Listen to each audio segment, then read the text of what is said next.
Flames are eating up the greatest city on earth.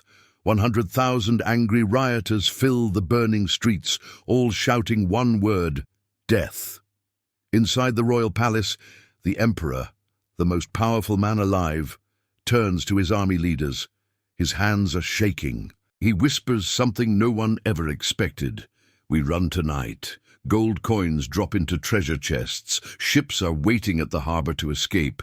The Roman Empire, the last reminder of Caesar's glory, has only minutes left to survive." Then a voice cuts through the noise. It's cold, steady, and fearless. A woman's voice. She's not a princess born wearing fancy silk clothes. She's not a general's daughter trained for war. No, this woman fought her way up from the very bottom of society. She worked on stages where actresses were seen as barely better than prostitutes. She looks at the emperor, her husband, and says words that will save all of Europe. But here's what they never tell you. How does someone like her get here?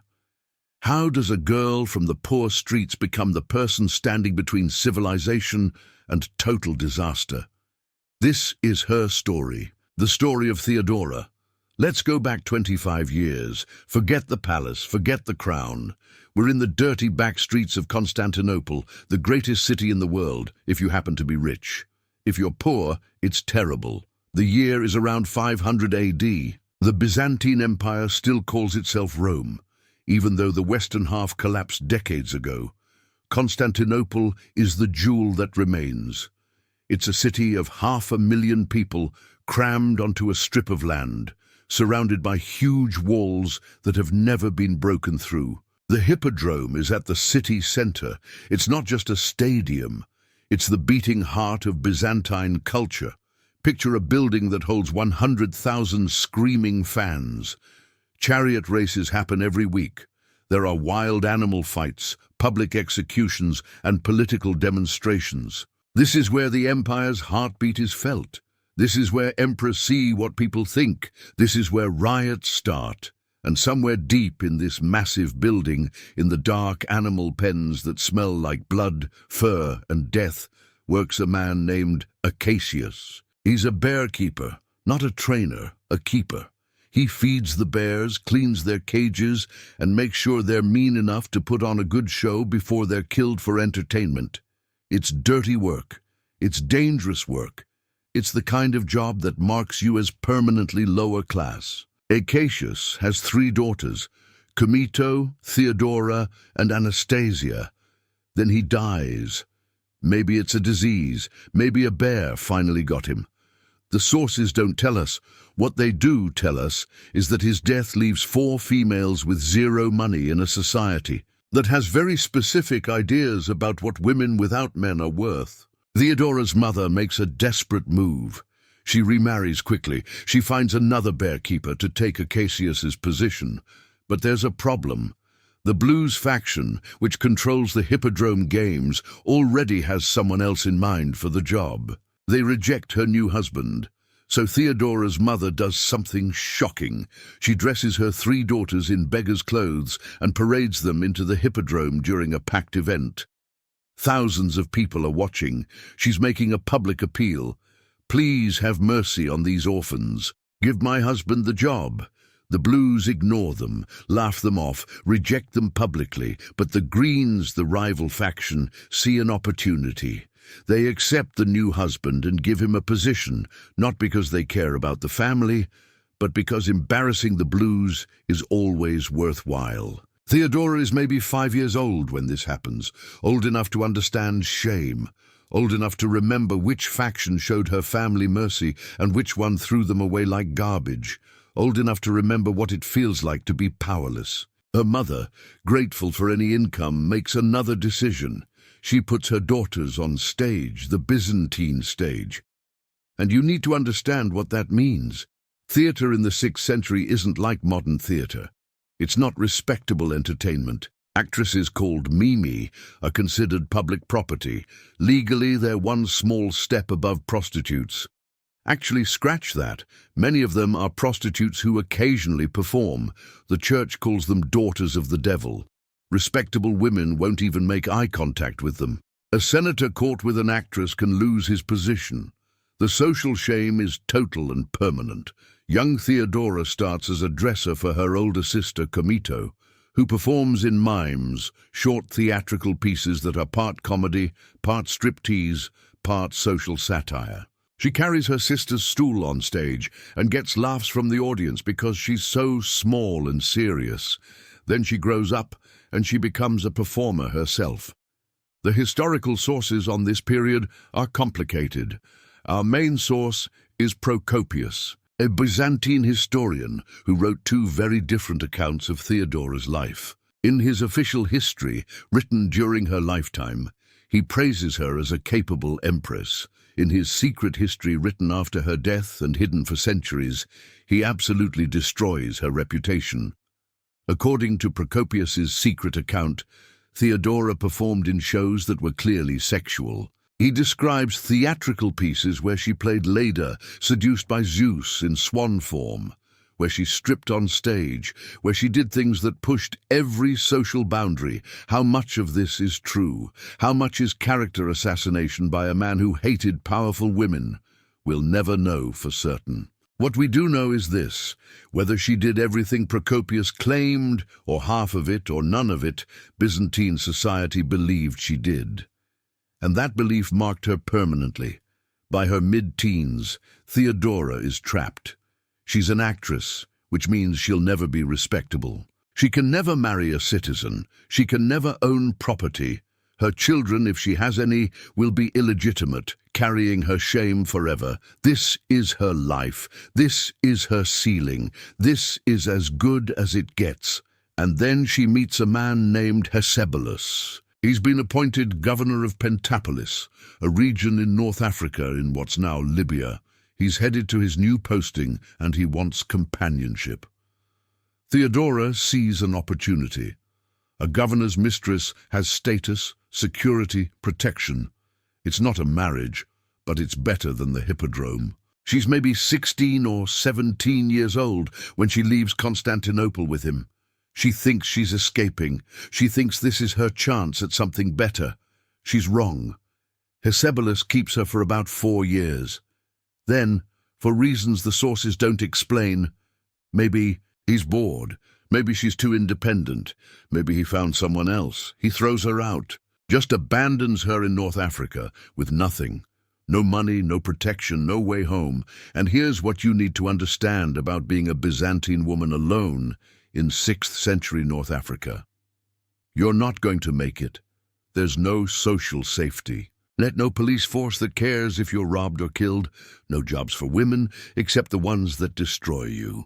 Most women in Theodora's position would die within months. Starvation, disease, violence. The streets don't forgive. But Theodora doesn't die. Somehow she survives. And during those lost years in Africa, something fundamental changes inside her. The sources go quiet here for 2, maybe 3 years. We lose track of Theodora completely. It's like she vanishes from history. Later accounts written by people sympathetic to her claim she had a religious awakening in Africa, that she met holy men and women who showed her a different path, that she studied Christian theology and found purpose beyond survival. The skeptics say she was just calculating her next move, that she recognized she needed to completely remake her image if she wanted any chance at a better life. Probably both are true. What we know for certain is this: when Theodora reappears in Constantinople around 522 AD, she's unrecognizable. Gone is the wild actress from the hippodrome. In her place is a quiet, modest woman living in a small house near the imperial palace. She spins wool for income, respectable work for women. She attends church regularly. She dresses conservatively. She speaks carefully with intelligence and precision. People who knew her before are confused. Is this the same person? What happened in Africa? Theodora doesn't explain. She just lives her new life with total discipline. No scandals, no mistakes, no slipping back into old patterns. She's betting everything on this transformation because she knows that in Constantinople, reputation is everything. And she spent years building the worst reputation imaginable. Now she's trying to build a new one from scratch, alone. And then one day, someone notices her. Not just anyone, Justinian. He's around 40 years old at this point. The nephew and heir to Emperor Justin. He's brilliant, obsessed with Roman law, theology, administration. He works constantly, sleeps little, and manages everything. He's being groomed to become the most powerful man in the world.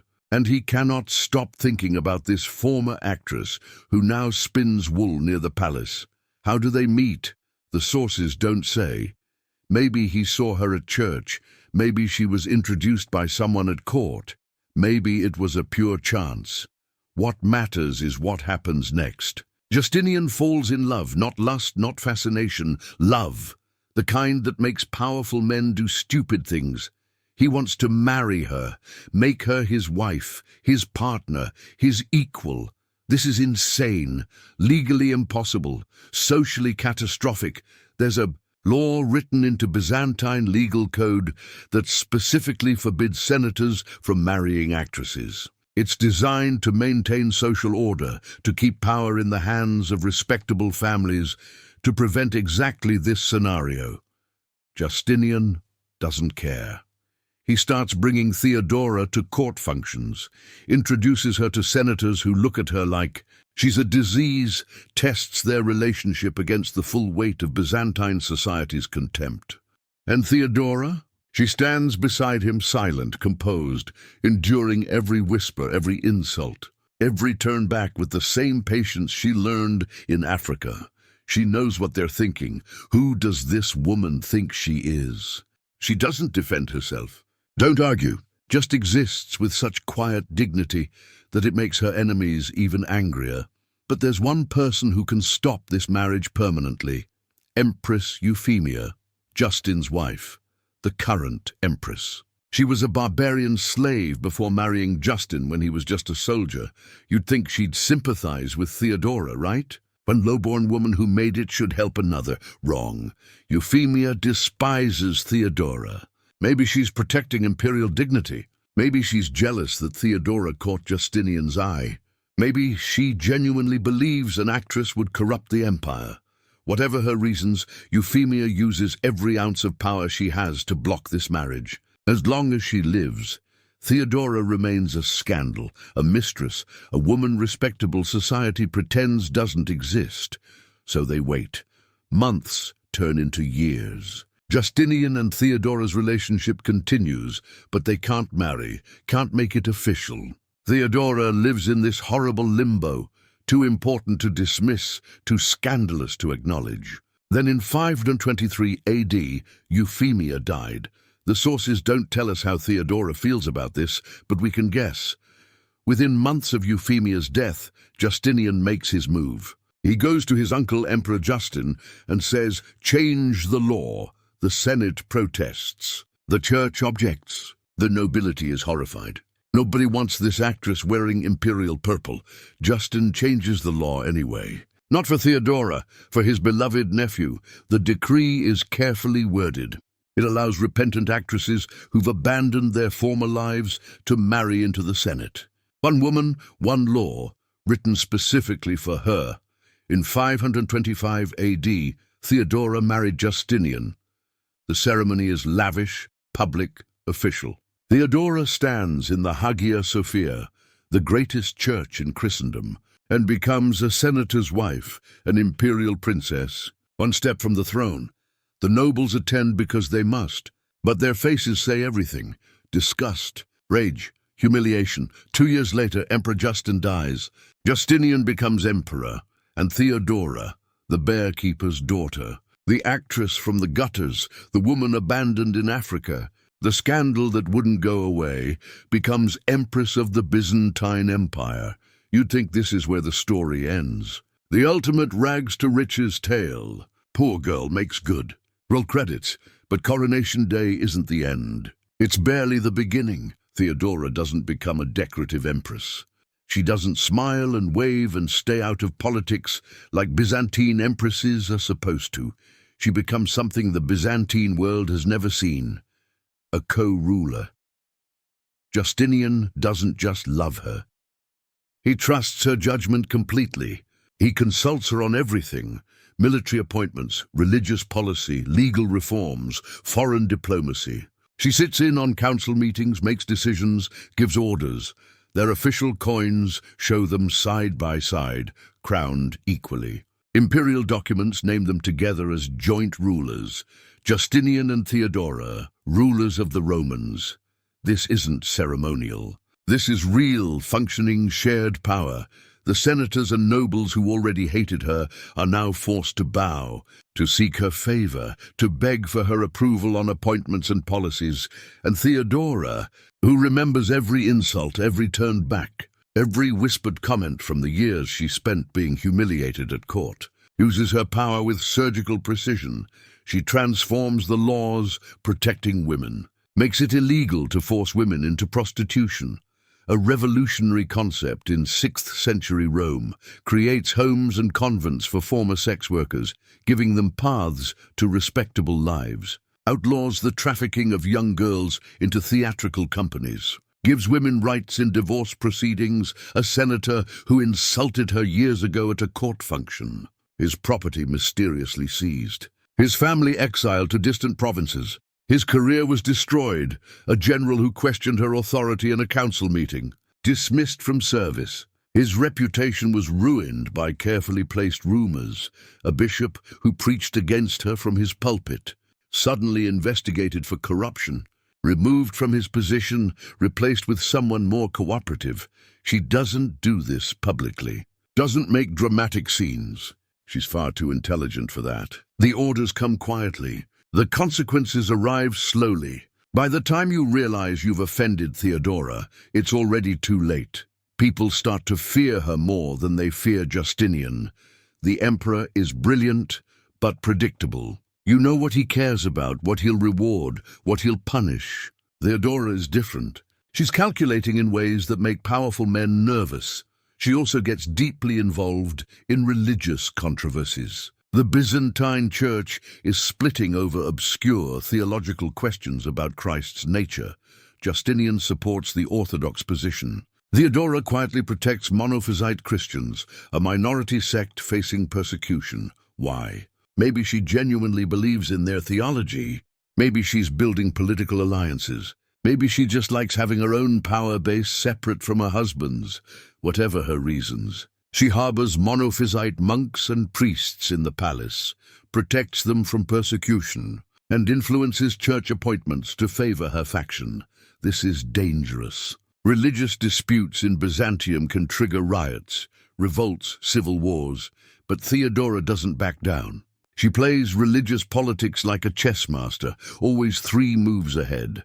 For 5 years this worked. Justinian and Theodora ruled together, expanding the empire, reforming laws, building churches and aqueducts and fortifications. They're not universally loved, far from it, but they're stable, effective, powerful. Constantinople prospers. The empire holds together.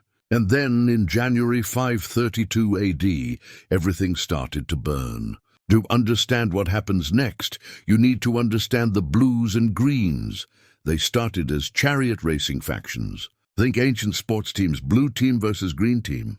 Every week, they'd race in the hippodrome, while 100,000 fans screamed themselves hoarse. But over time, they evolved into something much more dangerous. They became political factions, social movements, paramilitary organizations with thousands of members each. They had their own neighborhoods, their own gang colors, their own enforcers who roamed the streets looking for fights. Blues and greens rioted regularly. They burned each other's shops, murdered rival faction members, and turned chariot races into battlegrounds. Emperors learned to carefully balance support between factions. Favor one too much and the other revolts. Justinian traditionally supported the blues. His uncle Justin before him was a blue supporter. The Greens hated the imperial family for this favoritism. For years, this tension simmered. Blues and Greens fought each other constantly, but that was normal, expected, manageable. Then something unprecedented happened. They united against Justinian. It starts with arrests. Some blues and greens cause trouble at a race, probably fighting, maybe killing someone. Justinian orders them arrested. 7 men are sentenced to execution by hanging. The execution took place on January 10th, 532 AD. But something goes wrong. 2 of the condemned men, one blue, one green, survive the hanging. The ropes break, or they're not hung long enough or something. They're still alive. By Byzantine law and custom, this is considered divine intervention. When God saves you from execution, you're supposed to be pardoned. The 2 survivors flee to a church and claim sanctuary. Monks shelter them. The crowds gather demanding their release. Justinian refuses, orders them rearrested and executed properly. The blues and greens, ancient enemies, suddenly share a common cause. The emperor is overstepping. He's ignoring God's will. He's being tyrannical. On January 13th, during the next scheduled chariot races, something extraordinary happens. Instead of competing, instead of fighting each other, blues and greens start chanting together, Nika! Nika! Nika! Victory, victory, victory. It's not a celebration. It's a battle cry. They're declaring victory over the emperor. Within hours, they're in the streets, not protesting, revolting. They attack the city prefect's house, burn it to the ground.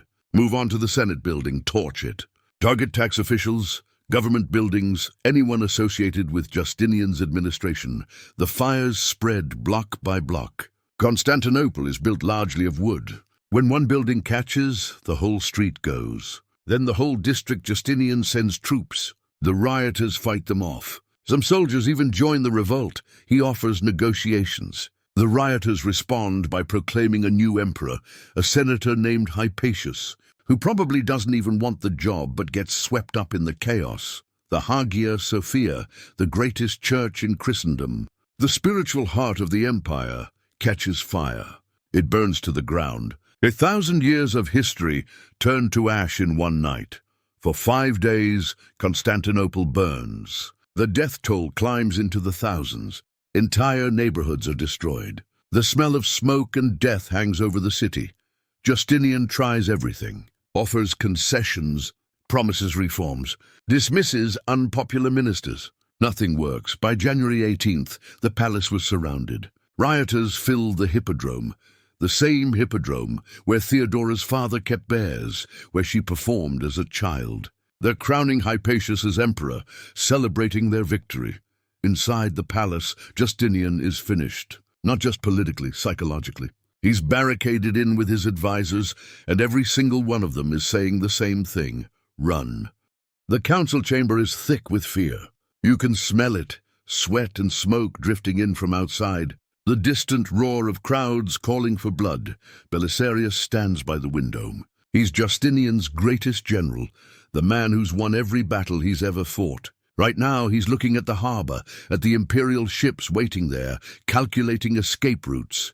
Your Majesty, he says quietly, we have maybe 3 hours before they storm the palace. We have ships. We have gold.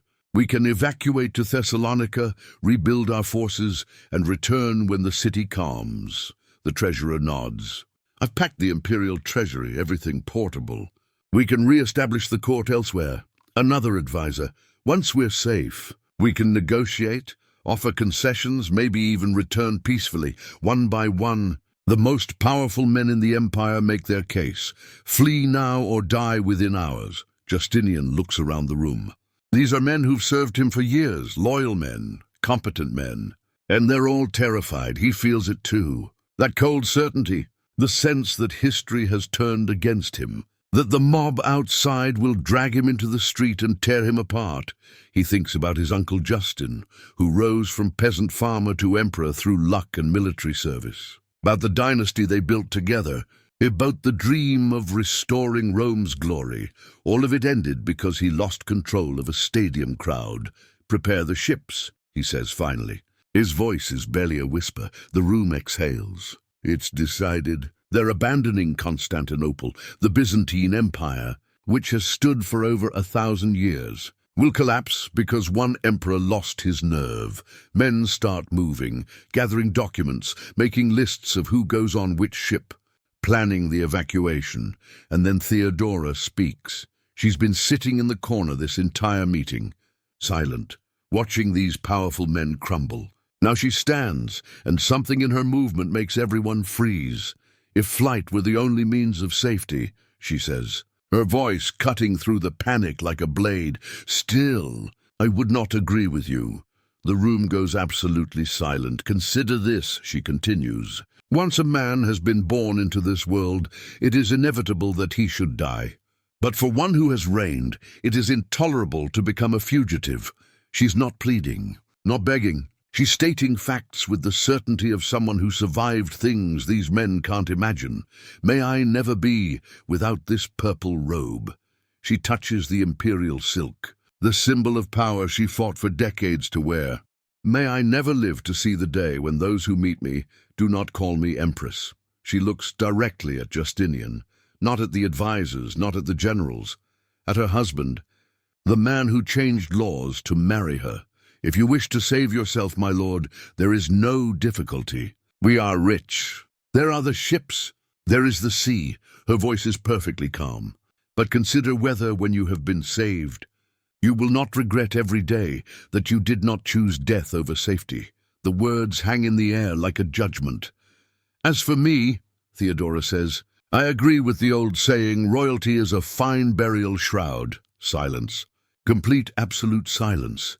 She's just told the most powerful men in the empire that she'd rather die an empress than live as a coward. That if they run, they'll spend every remaining day of their pathetic lives wishing they died with dignity instead. It's not inspirational. It's not gentle. It's brutal and cutting and absolutely devastating. Every man in that room knows they've just been called cowards by a woman, by a former actress, by someone they used to mock at court.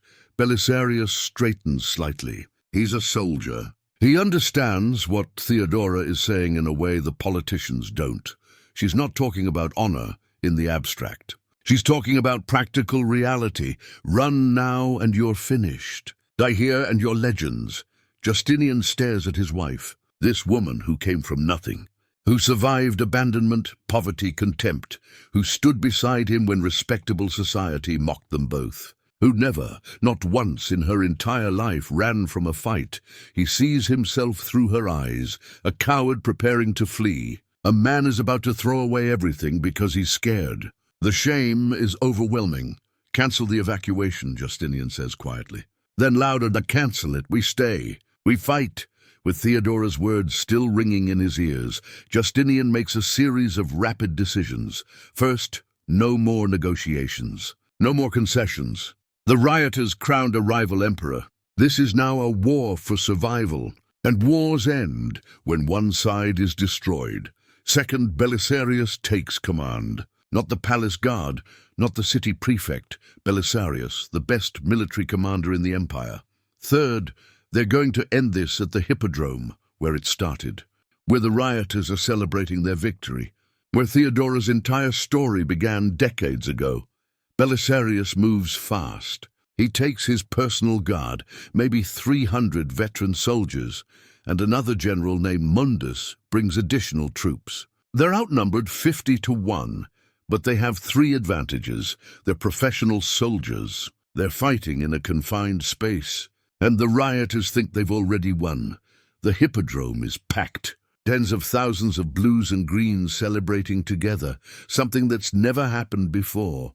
They've crowned Hypatius emperor. They're dividing up government positions, planning the new regime. They think Justinian has fled, that Constantinople is theirs. Then Belisarius's soldiers seal the exits. The celebration falters. People near the doors start to realize something's wrong. The soldiers aren't standing guard. They're blocking escape routes. Then the killing starts. Belisarius's troops move through the Hippodrome systematically. They don't try to arrest anyone, don't demand surrender. They just kill. Professional soldiers with swords facing civilians with clubs and stones. The rioters try to fight back.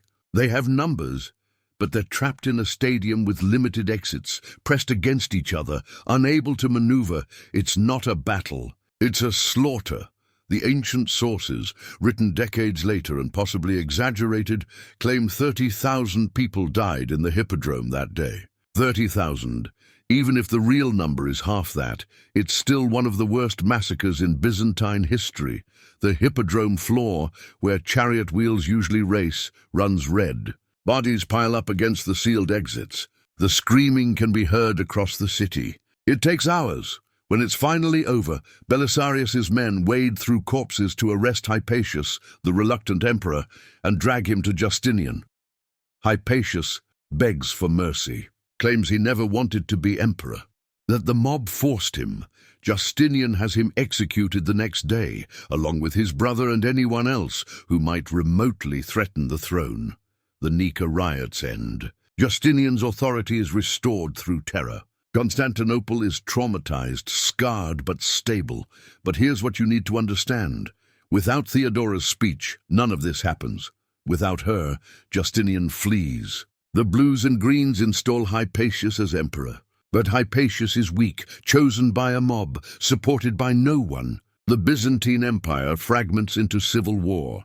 Different factions back different emperors. The military splits. Provinces rebel. Persia, watching from the east, sees the chaos and invades. Barbarian tribes in Europe push against weakened borders.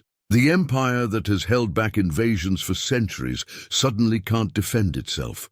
Within a generation, maybe less, Byzantium collapses completely, and with it goes the last connection to classical Rome, the preserver of ancient knowledge, the shield protecting Europe from Eastern invasions. The entire path of Western civilization changes.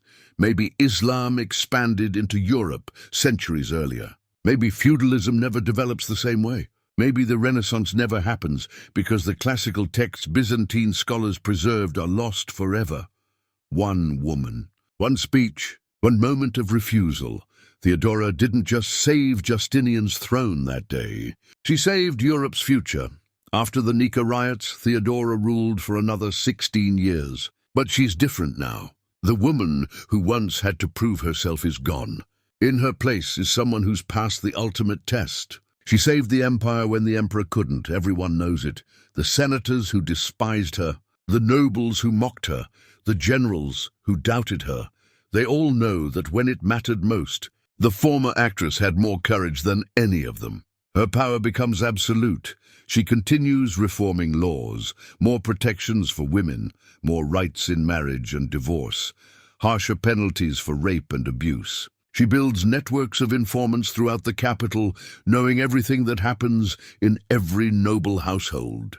She continues protecting Monophysite Christians, creating a religious movement that will outlast the empire itself.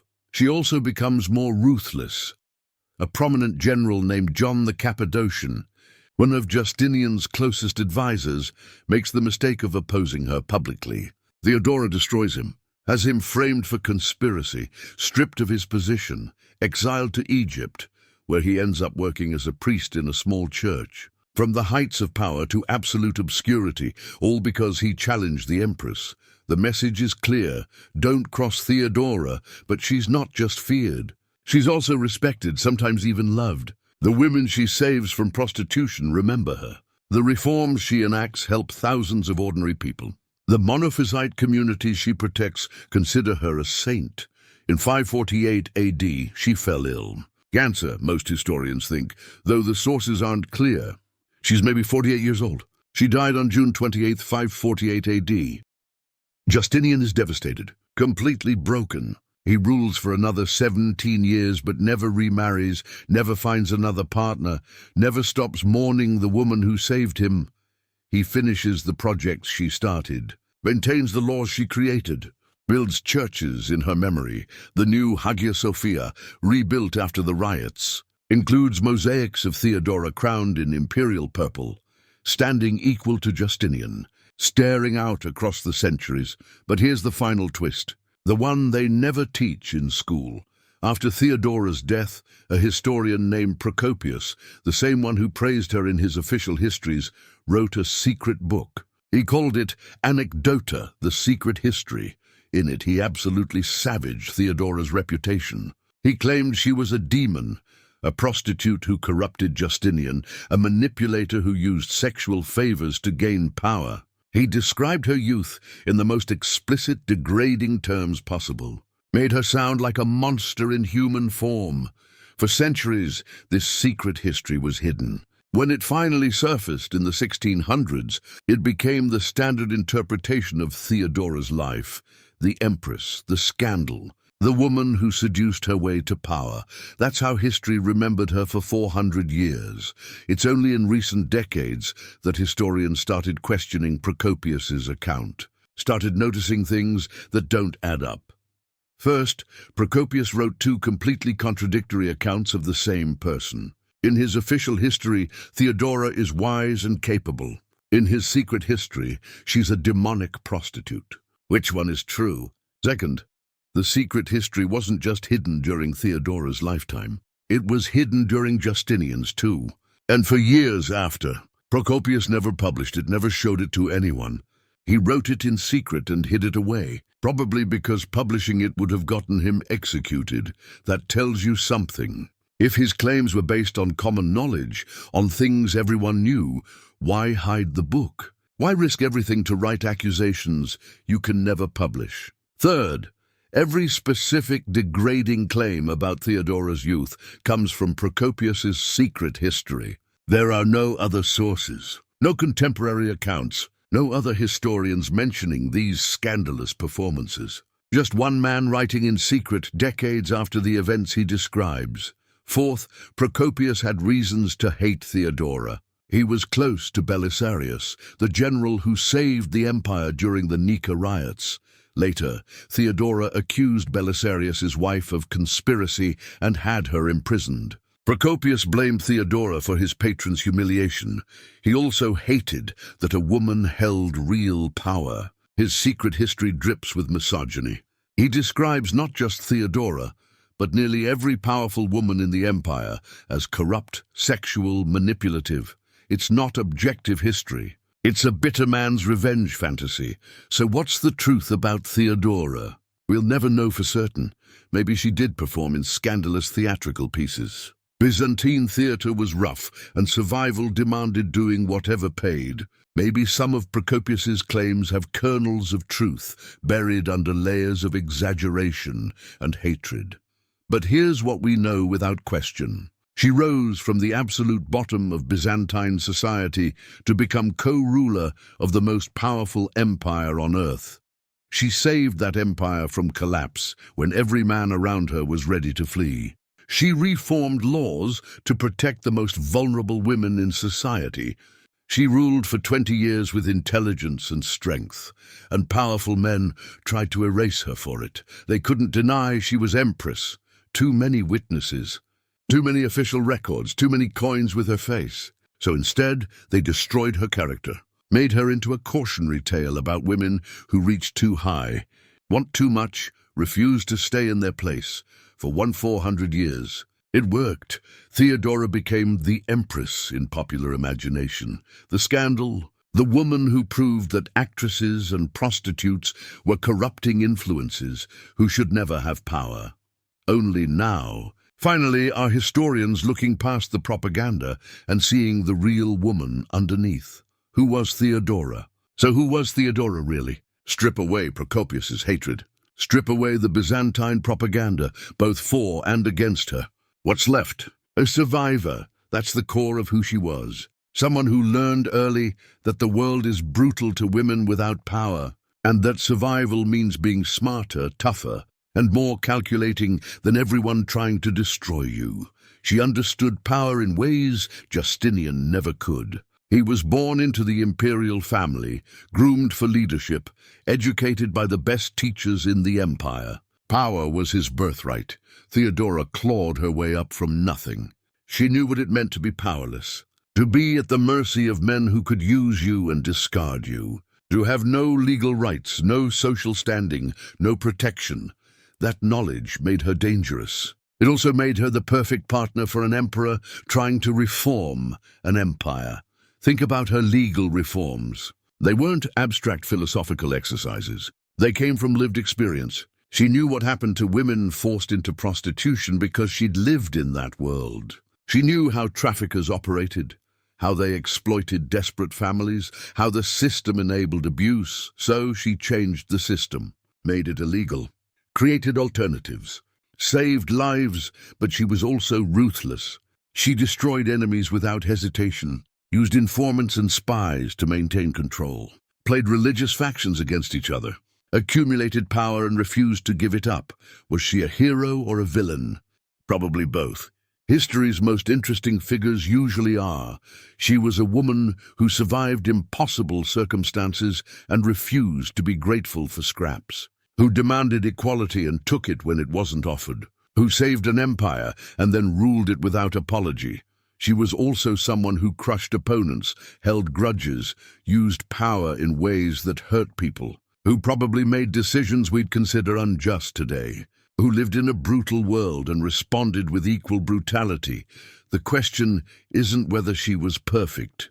She wasn't, no one is. The question is, why did history work so hard to destroy her reputation? Why did Procopius spend years writing a secret book tearing her down? Why did later historians accept his most extreme claims without question? Why does her story, when it's told at all, still focus more on her youth as an actress than her decades as empress? Because she was a woman who refused to stay in her place, who took power that wasn't supposed to be hers, who proved that birth and gender don't determine capability.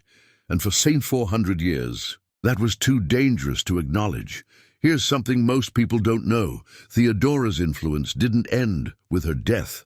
The monophysite Christians she protected, they survived centuries of persecution and eventually became major churches that still exist today. The Coptic Orthodox Church, the Syrian Orthodox Church, the Armenian Apostolic Church. Millions of Christians across the Middle East and North Africa trace their religious heritage to communities Theodora shielded, the legal reforms she championed.